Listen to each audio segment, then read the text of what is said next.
mga idol at mga kasari, welcome po ulit sa aking channel, Daddy Godo Vlogs. Ngayon ay nandito na naman tayo sa ating pwesto, no?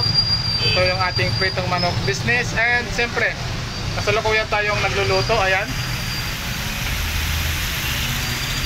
So naubos na yung ating unang hango, mga idol, ayan, no? Ilang araw na tayong medyo malakas din, no? Naglagpas-lagpas tayo sa kuta. Dahil nga siguro ay ilang araw na rin, no? Ilang araw na lang ay hindi na tayo pwede kumain ng karne, no? And depende yon sa ating pag-celebrate ng mahal na araw ngayon, no? And siyempre ay last day na rin natin ngayon sa pagtitinda. Ngayon ay araw ng Wednesday, no? Miyerkules ngayon. And bukas, Webes, Biyernes ay hindi tayo magtitinda, no? Babalik tayo dito ng Saturday na naman. And off na naman tayo ng Sunday. Kasi nga Sunday wala tayong pasok dito. Hindi tayo nagtitinda. So kasama ko ngayon si Commander. Ayan, no? Yan, no? And yan, nabili na yung dalawang buo natin na nauna. Tapos isang pitso. Yan, no? So yun ang ating buhay na mano, no? And ayan, kasalukuyan tayo nagluluto ng quarter chop and leeg, no? Ito ay last natin na pagtitinda ngayong Holy Week, no? Dahil Holy Week na, i-celebrate din natin yung Holy Week, no? I-respeto rin natin, no? At siyempre bilang isang Katoliko din ay hindi tayo magtitinda bukas ng Webes at saka Biyernes, no? Magninilay-nilay din tayo at magpapahinga at the same time.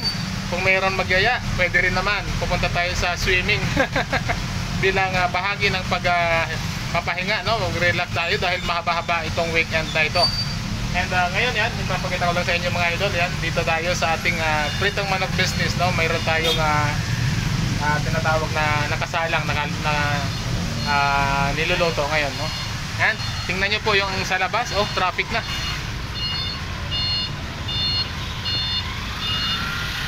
Ito yung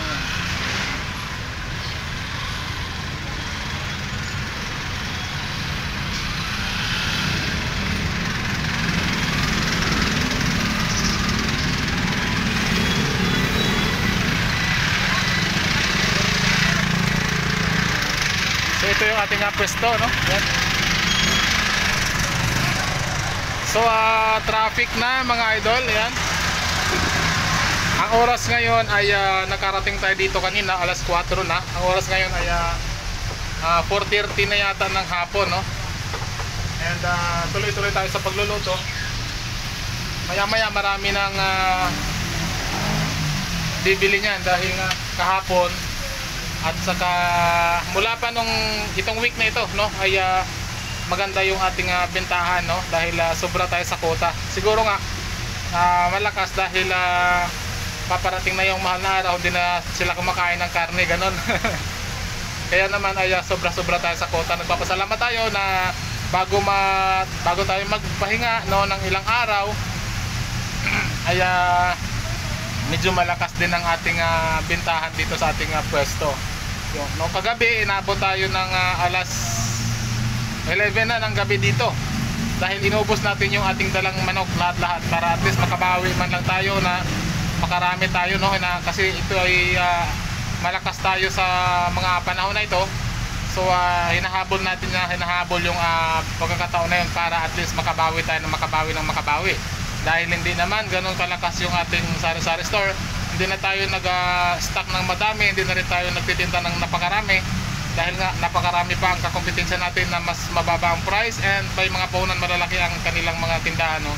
Nagsulputan na sa atin, no?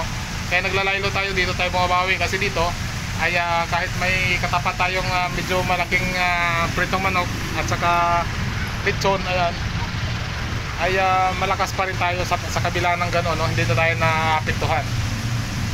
Isa pa, nauna tayo sa kanya dyan, no?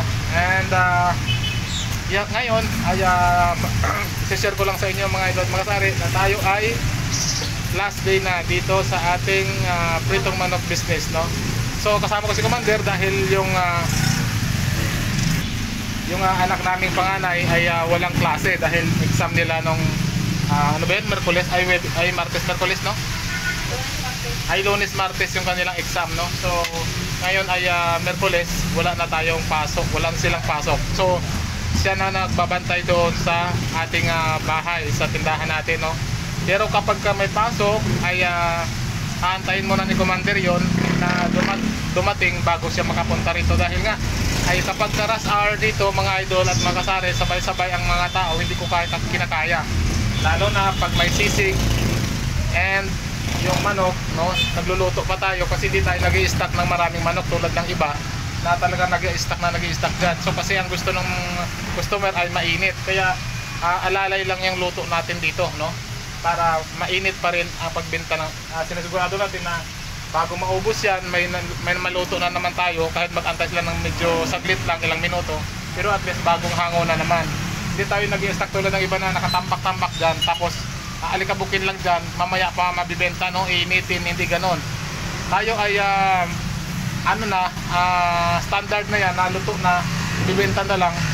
Depende na yun sa customer kung ipapainit niya, pero dapat hanggat maaari hindi natin pinapainit dahil magbabago na yung amoy, yung lasa, at papasukin na yan ng mantika. Nakargis na kasi ng karamihan na kapag pritong manok sa tabi-tabi ay pinapainit. Hindi ganon maganda mga idol. Kahit pumunta kayo at bumili kayo sa mga fast food chain na napakalaki na masasarap ang manok, no,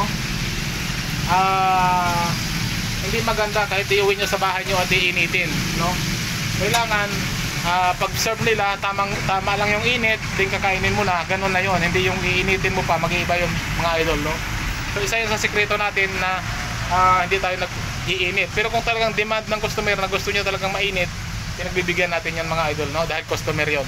And yun lang, share ko lang sa inyo, last day na natin ngayon dito sa ating prito manok. Ito maluluto na kasi mga idol, kaya tatapusin ko itong vlog natin. Ayan. Mahanguin ko na ito. Ayan, no? Yung liig, napakasarap, oh, puting-puti, oh, bagong-bago. And siyempre yung hita, and yung pitso. Kaya yung pitso dito,